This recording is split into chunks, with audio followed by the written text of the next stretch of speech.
As you can see, Zach there on your right, Michael on your left. It looks like, maybe they're still sculpting their hands that Michael is going to go ahead and be taking the play in game one here. Yeah, I think rearranging here, looking for certain things. Zach, very, very good player. And Michael Arroyo is a name I've seen around too. I believe we've seen other challengers. So we have two like really high caliber players here who are not only fighting for a top cut, but fighting for seeding in the top cut. And why is that important, Tannen? And look, getting to go first in game one of best of 3 tomorrow, unbelievably important. Some of these players, I've seen Zach actually play a lot of the extra games here. You know, some players in their last round like to draw and just, go home a little early, get some rest. But Zach's like, no, I want the points. I want to be better seated. And I got to wonder, I'm going to see if like towards the end of the season when we're done with all these challenges, if I can get like the point totals from players from all of the challenges. And my betting favorite for most points accrued across the entire season is going to be Zach Bevins. Yeah, there's something else I want to point out with Zach, though. So not only does Zach Zach fights, as you said, to get the highest number of points every single time to try to get the top seed, but it's actually served him well in another way. Zach has placed so high at various competitions that he's actually qualified for the North American Championship, even though I don't think he's placed in the top 16 yet, because we have had players in other challenges repeat in the top cut, and so Zach, based on pure seeding, managed to take one of those slots. So as a pass down. As a pass down. So very talented player, and it served him well fighting to the end. We're going to see some very good one drops from both decks here. I've got to believe we've got a Robin Hood on a Michael side here, and Zach, I think he's got a choice on one drops here. It looks like a Pegasus and it looks like 3 different choices. A Pegasus, Followers, and a Cursed Merfolk, I think. Yeah, definitely 3 very different options here. One of the things that the the Emerald Amethyst deck usually wants to do, I think of it as a 2-phased deck. In the first part of the game, you're trying to gather as much lore as possible to try to get at least to like 12, 13 lore, because you're often playing control decks, Ruby decks, which have Be Prepared and a lot of removal, or Steel decks, which can deal with most of your characters, that eventually you have to plan for losing control of the board. It doesn't always happen, but it often happens. And at that point, you're trying to close out the game with a few lore per turn, and particularly goat bounces if you can draw into them. So in the early game, it's imperative that you scoop up as much lore as you possibly can to make those goats and goat bounces a viable closing option for you. Powerful 2-drop here from Michael as well to follow up this Robin Hood. He's got a Mr. Shmee, just one of my favorite steel cards, one of the best 2-drops they've ever printed in the game. Yeah, I mean, well statted, a lot of lore, great card to get on the board. And, the fact that he takes a damage if he's exerted at the end of the turn doesn't seem to phase most people, because you can get a lot of value out of him in the meantime. Absolutely. Still trades really well and challenges as well. Look, one good 2-drop deserves another one. That is a Sir Hiss on Zach Bevins' side here. Both these decks really, really coming out to the races. Sir Hiss is a really fun card. We talked about the importance of good stats on turn 2. As you pointed out, another well-statted card with that 3 strength. Now, a lot of times Sir Hiss is in these decks to kind of overpower the Flynn Rider Frenemy matchup, or card in the Ruby matchup. But here it does serve as an answer to Smee. If Michael tries to race ahead here, Sir Hiss can answer it. Yeah, Sir Hiss is one of those cards when I first saw it kind of popping in these lists. I'm like, yeah, it's a 3-1 evasive. It's fine. And then I started playing games and seeing the effects it had against, Flynn Rider, like you're talking about, or challenging other 2-drops, or just singing every single turn in some of the, the Lemon Lime decks that we've seen even Zach play here. And the fact that it has evasive means it can't be challenged if you're singing. And the effect it's had on the games, I didn't realize how much this card would do that. Mm-hmm. No, that's exactly right. And we're seeing now, though, why Steel is a tough matchup for this particular deck. It's because in another matchup without this damage-based removal, Zach is able to quest for 2 lore here every turn without Michael being able to answer it, because both those characters are evasive, and Michael now removing that as an option and able to race ahead for a bit of lore on his own. Yeah, Michael is pointing that Baboom over at that Pegasus here this round, as you just eloquently put here. And a little bit more damage-based removal in Michael's hand behind here. I think I saw Grab Your Swords, maybe a second copy of Baboom. I saw a lot of steel cards, and is that what he wants in this matchup? That is definitely what he wants. Grab Your Sword is a card that's going to do a lot of work in this matchup. But here's a fun card. Jacques is a delightful little card that came out in set 4 and has been worked into a lot of these decks. It does 2 things for you here. One, it does give one of your opponent's characters Reckless, forcing them to challenge on the turn rather than quest if they're able to. But the other thing is, it is a well-statted character with 2 lore on turn 3. Yeah, another great spot here for a well-statted character, like you were saying.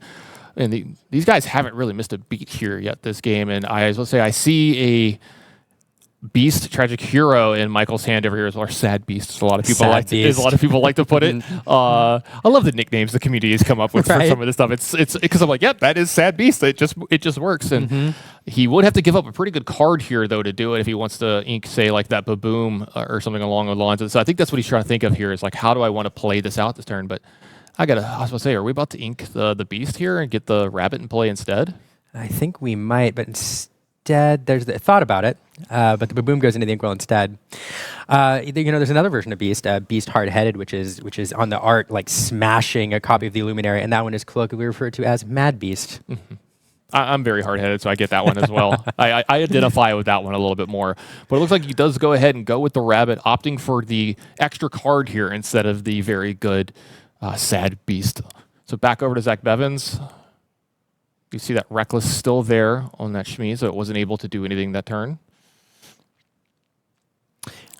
So interestingly, Reckless does say you have to challenge if able. Yeah. Sir Hiss not being a viable, because it's evasive, not being a viable target, and also with a ready character there. Cannot quest, must challenge it. Yep.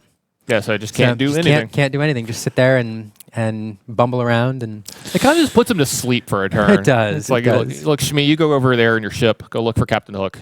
We'll be here a little bit when you get back. But that is one of the reasons that Jacques is such a good card in this deck, because as you pointed out, there's just not a lot of removal or ways to deal with your opponent's characters in this color combo, and so having cards like Jacques and there's another card. I'm blanking on the name. Lyle Rourke, which has a similar effect. Those are great additions to this deck. Yep. Zach went ahead and made his fourth ink there and got his own Rabbit into play, getting another card into his hand. We're back over to Michael Arroyo here. It looks like he's going to go ahead and sing a Friends from the other side. And this is the difference between the play and the draw here. Zach had a Friends from the other side of there, but he wasn't able to sing it. Decided not to sing. He went ahead and inked it instead. So he didn't want to exert his Jacques just yet on that side of the board and give any really, really good challenges to Michael Arroyo. Michael, though, he's going to be able to sing here. And then I was going to say, does he want to pick this up? No, it looks like he's going to go ahead and just go ahead with that Beast. Yeah, and this is one of the reasons again I highlighted that Steel is such a challenging matchup for this color combo. Not only is it a removal, but then these powerful mid-game characters. There's not a lot of answers in these colors for that. Some players run Mother Knows Best, which can bounce Beast back to your hand and to your opponent's hand and perhaps delay it a turn. You can also give him Reckless and force him to challenge. But other than that, oftentimes you risk just letting Beast sit there and draw your opponent an extra card each turn, which just doesn't feel good. Yeah, absolutely. I don't think that Zach has an actual answer to Beast here, so it looks like that card advantage engine is going to be online for Michael Arroyo here. And Zach, not a lot of options. You do have those merfolk in there, but they're uninkable and susceptible to the grab your sword. I'm not sure. Zach probably knows that might be there, but clearly trying to save those for the late game. One thing that can kind of be used as removal for Zach, if he could ever get the Beast to be exerted, is it looks like he does have a crab in his hand, so it allows some of these smaller statted characters to be able to challenge a little bit more effectively. But as you see, that Beast isn't exerted yet, just yet, and the only thing that he can really attack into is that Rabbit. He's got things that could already do that if he wants. Yeah, I'm sure Michael's going to be happy to let that Beast sit there for several turns, just give him that card advantage, play with the Rabbits, just build up his hand to the point that he has all the cards he needs to close out this game. Looks like the crab is going to go ahead and make sure that Merlin can take care of his counterpart, and then Madame Mim's going to come in and pick that Merlin up and maybe give that card draw another go here. One added to hand from being removed from play, and then possibly another one next turn when he plays it yet again. We've seen this all day long with these Amethyst decks. This is a tale as old as time, all the way back to Rise of the Floodborn with Madame Mim chasing Merlin back to the hand. It does feel bad to banish one of your opponent's cards if it gives them a card, but one of the things these bounce decks wants to do is maximize the value of those rabbits to get you 3, 4, 5 cards, so getting it off the board is fantastic. And I've had a lot of people talk to me about the Amethyst mirrors, that sometimes rabbit can be really important. You try not to let it get too exposed, because if you can keep a rabbit around and keep bouncing it, that's a recipe for success in the mirror, because you're just getting more cards. Mm-hmm. But with Beast around, I don't think Michael's going to be short on cards. He's going to see a castle and say, "Oh, here we go." I think he also has 2 more rabbits in hand. So Robin Hood Sherwood here showing up.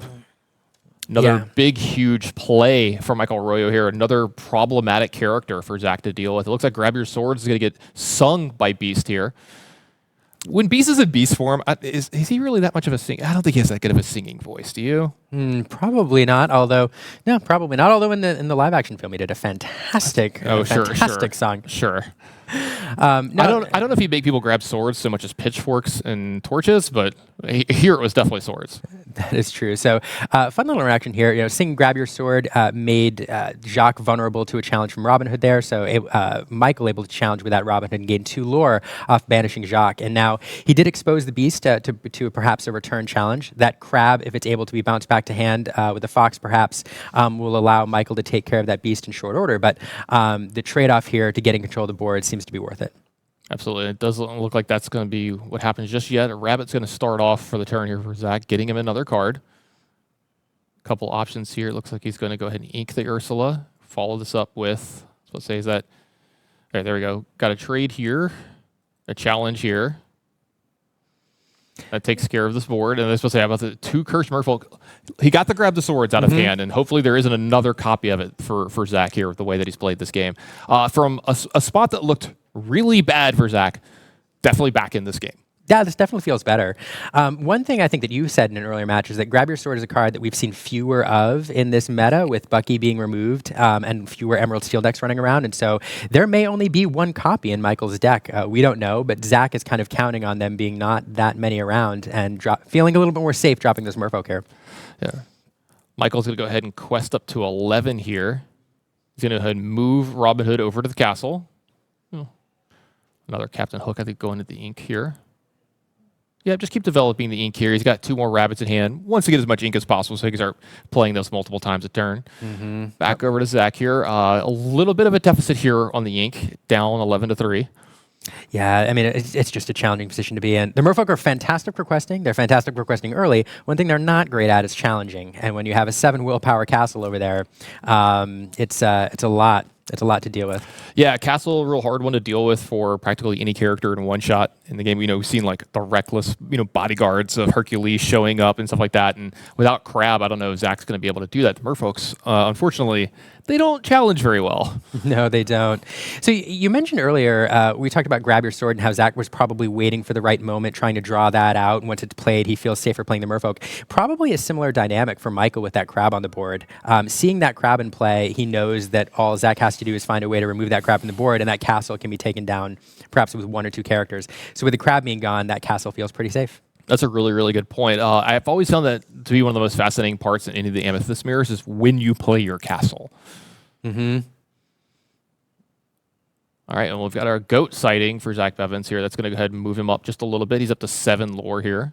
Yeah, I mean, it's usually you save the goats to the end game so you can bounce them, but here it is a 4 strength character. And if Zach wants to deal with that castle, he needs to get some more strength on the board, and that's probably the value of the goat here. Absolutely. Let's see, I think he has 1 card left in his hand here. Let's see if he wants to deploy it here just yet. Thinking about possibly questing as well. I will know. Let's note Don Carnage there. We're not seeing him play here. We are seeing him going into the Inkwell, but this is a card which we haven't seen a lot of in the competitive meta, and it's an example of Zach pulling in a little bit of spice, something unusual. Kid Cloud Kicker showing up here. A nice little tempo play, going ahead and returning that Captain Hook to Michael Arroyo's hand. I mean, a cheap card that Michael's going to be able to get in the board again pretty easily, but it'll deprive Michael of a card there since he doesn't have an extra character sitting on that castle, just the Robin Hood. Yeah, really big for Zach there, denying some cards for Michael Arroyo. If he can keep up with what's in play, he might have a chance if he can keep it from drawing too many extra cards a turn.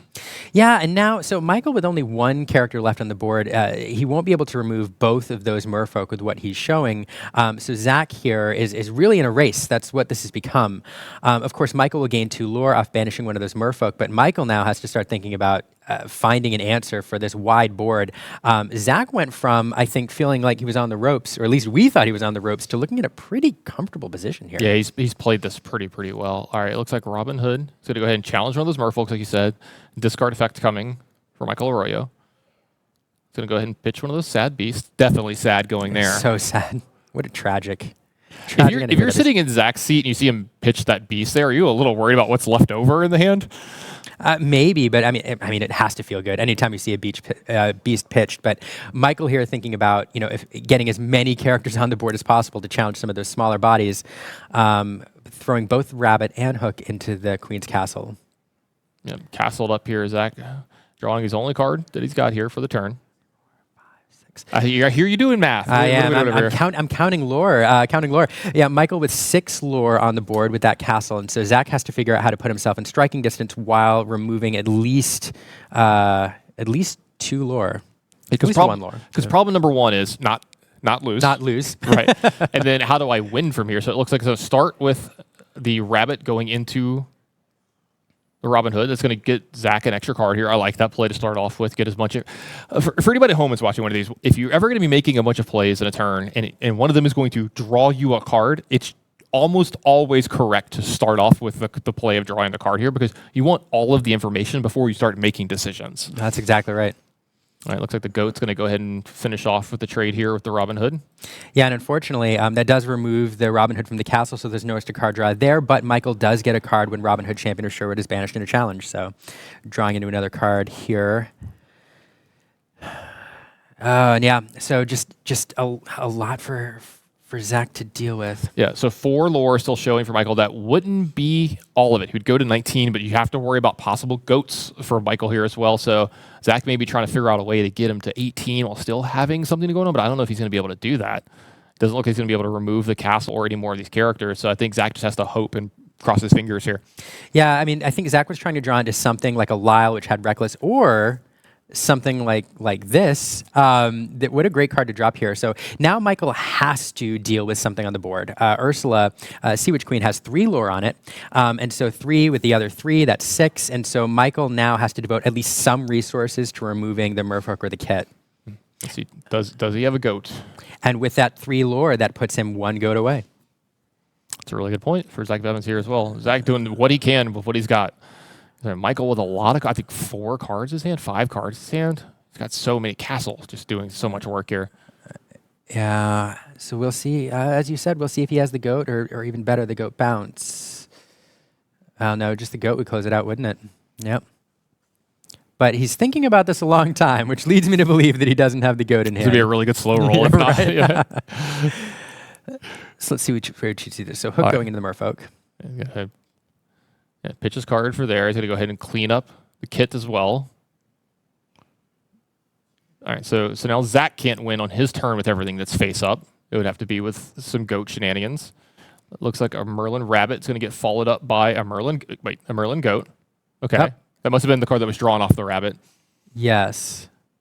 So I have to do... And I see a little shake of the head. Maybe it was the card that was drawn off the rabbit, and he realized, hey, had I just started my turn with this, maybe I would have drawn the card and seen that You know what? That's exactly right, Tannen. Playing the rabbit late, drew into the goat. He had game if he had done that in the other order. So you pointing out earlier that the drawing the card first, always a good idea because you have more information, and here that would have paid dividends had he drawn into that. Yeah, he would have been able to possibly just win exactly that turn, but it ended up Zach Bevins didn't top deck a goat of his own or a way to, prolong that game. We saw both those decks doing kind of what they wanted to do in the early game. It was the mid game that really separated them, though. That game, right? Yes, it is. And again, I'll highlight that against steel decks, Emerald Amethyst is a fantastic deck. I love it so much. But those mid game big bodies in steel are just a lot to deal with the tools that are currently available in Emerald Amethyst. All right, we're going to be going into game 2 between these 2 players here, and it sounds like we're going to be joining it in progress as well. So it sounds like we may have missed a turn or 2 at the beginning of the game. We have to figure out, we might be getting it from the beginning here as well. Let's say I was getting a note from my editor. There we go. It looks like we are going to get it from the beginning. Right, all right, right from the hand altar. The players were so amped and ready to go. We thought we might have missed turn 1, but it looks like we got there just in time. Yeah, that's so fun. There's so many fun notes last game. One of the things I want to talk about the mid-game last game is there's Merfolk. Because I think a lot of folks think about those as early game aggressive cards, and we're going to see them with Zach on the play used in that way here. Getting down early, able to get Zach hopefully a bunch of lore in the early game where Zach can, as we talked about, get within goat striking distance for the later game. But In the previous game, Zach opted instead to hold on to this Merfolk because he did have one available turn 1. And being on the draw, I think he chose to save those until the right moment and then drop them all on the board to be a big lore threat. And so Zach's showing some versatility there in how he chooses to use these one-drop cards.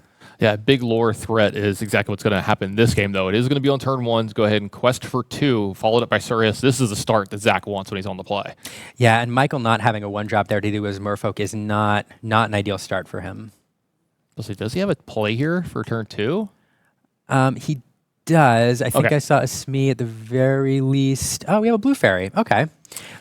I love Blue Fairy. And you were telling me this is a card that you've seen kind of come in and out of the metagame quite a bit at times. Yeah, I wouldn't describe this as an unpopular card. The thing with Blue Fairy, though, is it's very popular in these Amethyst Steel decks because there are so many good Floodborn available in Steel.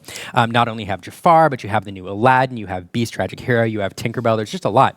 The problem is, the reason you don't see the Blue Fairies a ton is because this Amethyst Steel deck, they haven't really work their way into the top 5 meta decks, I think. And so they've always been there, but you don't see them in competitive events too often because you just don't see the Amethyst Steel decks up there that much. But it's a fantastic card. It draws you a card whenever a Floodborn's played. Really efficient turn 3 here for Zach. He gets to quest with the 2 characters, then use Metamim to pick up the Cursed Merfolk, replay them so they can't be challenged by Blue Fairy here for free. So Zach getting maximum value out of those Merfolk. And it's fantastic because Blue Fairy, we talked about the value of it drawing cards, but in this case, it could have served as an offensive card, dealing with the Merfolk and then turning around and dealing with the Hiss, but not able to do that here. Yeah, it's still a pretty good turn for you. If you got to deal with the Merfolk, discard a card, and then you're still going to get to draw a card off its ability turn when you play a Floodborn. You've been pretty okay with that. And then what? You're going to trade your Sir Hiss into it because it has evasive. Like that would have been a really good, I think, exchange for Michael Arroyo, and Zach has to play around it. And a fantastic use of Snake there, as you pointed out. Here we do see a Floodborn Aladdin come down on turn 3. This card, I think a lot of people saw it initially, were like, it's fine. It banishes an item. It's scenario-based. But it is a 3-drop Floodborn available in these Steel decks and pairs well with Blue Fairy, and we see it used here for that purpose. Yeah, it used to be the other way around. It used to be with the Emerald decks along with Bucky, and now we're seeing it. We're seeing it here today with Blue Fairy, and a card that, it's inkable, decent stat line, but if you ever get to start using the ability where it destroys an item, that's where it really starts to hum. It feels so good. Yeah. Blue Fairy here trading with the Sir Hiss, I believe, to get rid of that evasive. So, we talked about the game plan for Zach Bivens. Michael Arroyo knows exactly what Zach's trying to do, gain lore, as much lore as possible, because then the end game is really within reach, and Zach doing that perfectly. Yeah. Second verse, same as the first, except this time it's a fox that's going to come down and pick up that Merfolk. Make sure can't be challenged and it stays around. This Merfolk, I think, is going to get something like 6, 10, 8, 10 lore this game. A lot of lore. Yeah. Now, Michael Steele, of course, is running cards like Baboom, which we do see one in hand to deal with that Merfolk. We'll see if Michael wants to devote resources to dealing with it here, because at some point those Merfolk become untenable. Yep. Yeah, he's got an Aladdin that can trade into this Metamim if he wants. He can take care of that Merfolk. Let's see if he wants to use his ink more efficiently this turn. I don't know if he has anything else if he uses Baboom. So here we go. It's going to start with the Captain Hook, followed up by the Baboom, it looks like. Yep. Get rid of this Merfolk. Yeah, I don't want him to give up another card here, and you got to believe he's going to be challenging in. Yep, and there it is. So this board a lot more tenable for Michael Arroyo here. Captain Hook staring down the Metamim Fox here. Back over to Mr. Bevins. But Bivens doing exactly what he wants to do this game. 8 lore at this point is very comfortable, and now he's into the rabbit phase of the game, starting to draw some more cards. He'd like to be scooping up a lore or 2 per turn here, because really I think the key number for Zach in the end of the mid game when you get to the late game is about 11 or 12 lore, maybe 13, and that makes the goats just feel very impactful in the late game. I'm going to go ahead and ink down that big Ursula. One of his big plays, but maybe not anytime soon. And like you said, I think we're into the mid game here. We're going to be concentrating on these foxes and these rabbits and doing some stuff like that. Yeah. Zach really taking a think here about whether he wants to quest or not, and he finally decides to. I mean, this is a big choice. Losing a fox, which can provide a bunch of utility, you can perhaps bounce the fox back, get fox loops going to a Captain Hook feels bad, but every single lore here matters. And Zach is in the phase of the game where 1 or 2 lore per turn is perfectly fine with him, and that's what he's going to be looking at doing. Yep, there's that challenge you were talking about right after a rabbit comes down. Some more ink generation from Michael Arroyo here, and that's going to lead into a Robin Hood.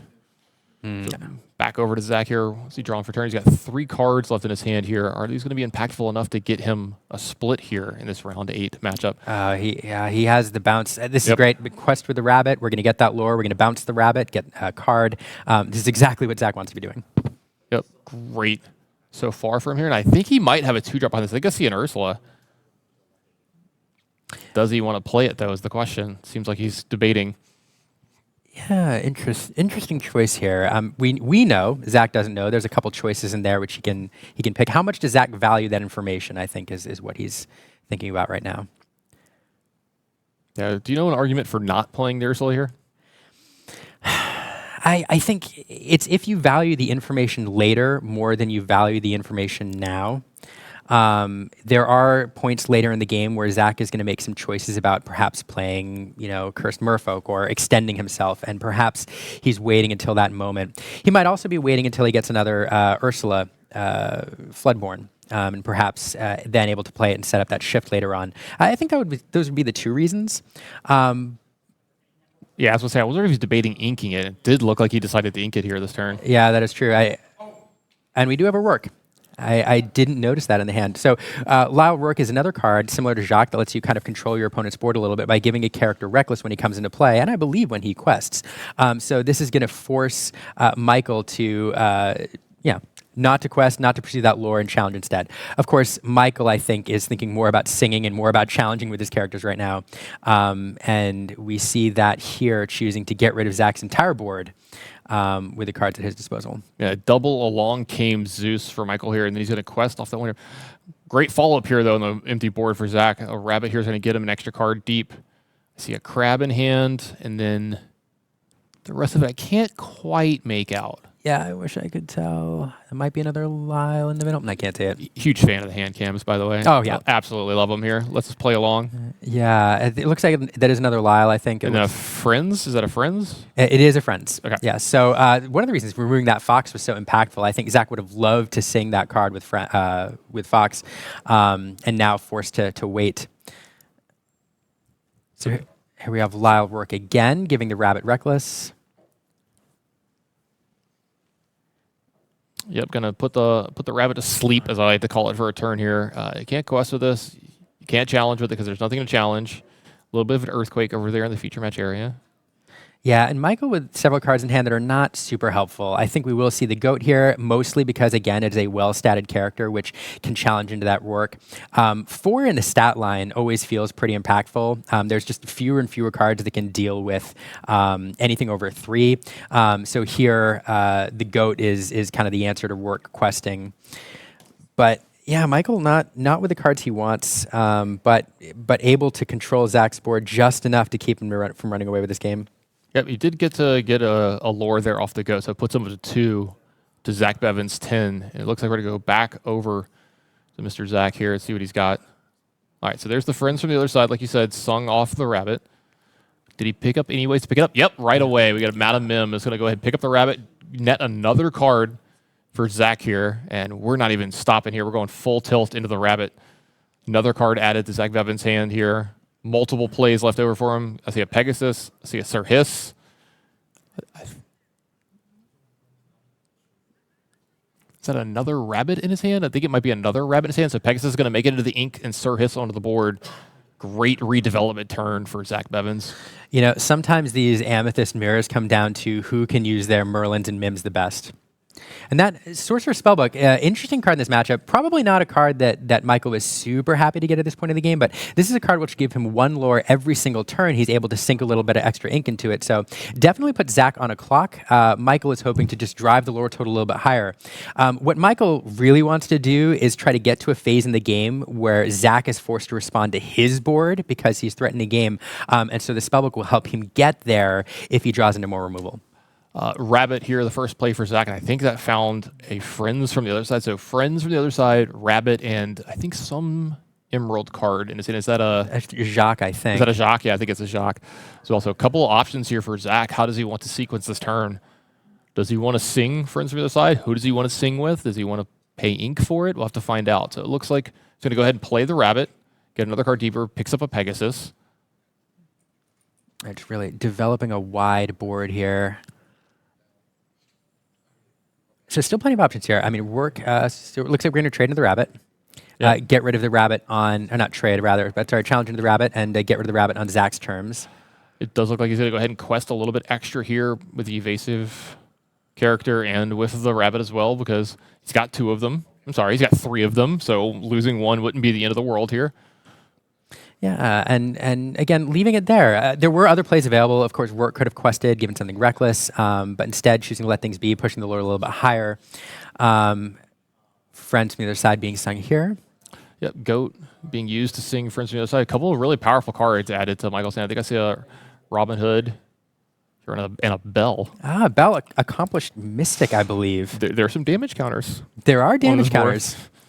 So this is another beautiful card. I love this art. I love this art, by the way.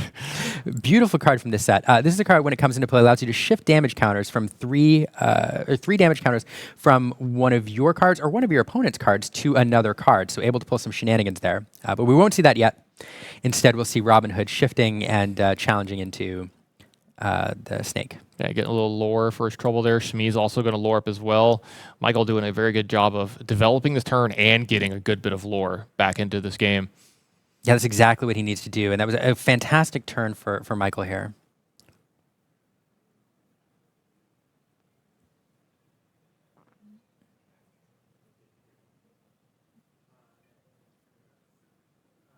I'm not sure what the question is here.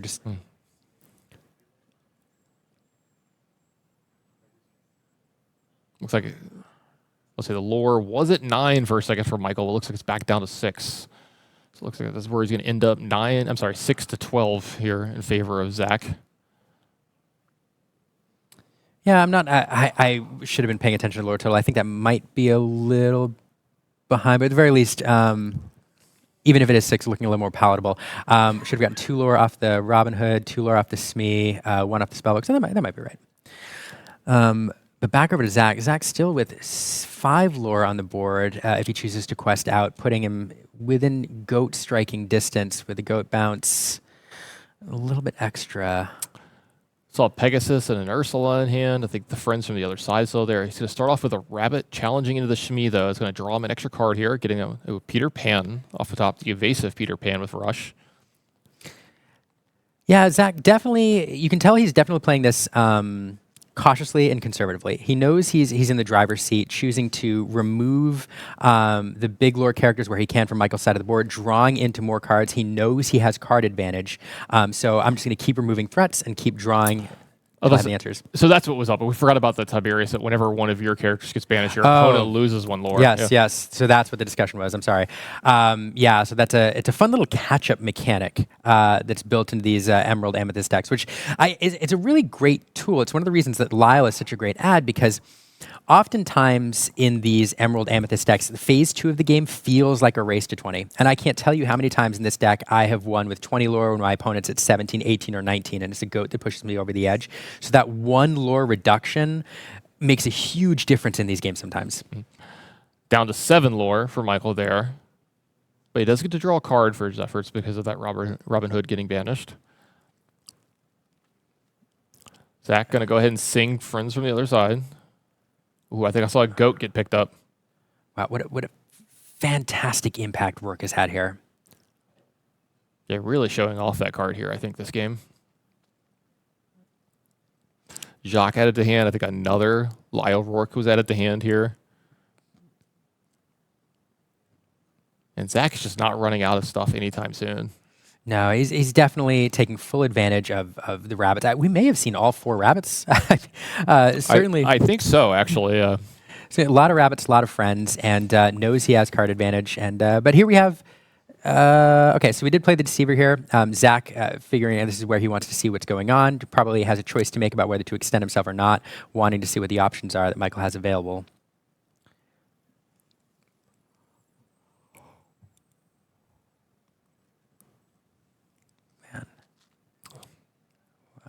All right, going to go ahead and lore up here with the rabbit. It puts Zach up to 13.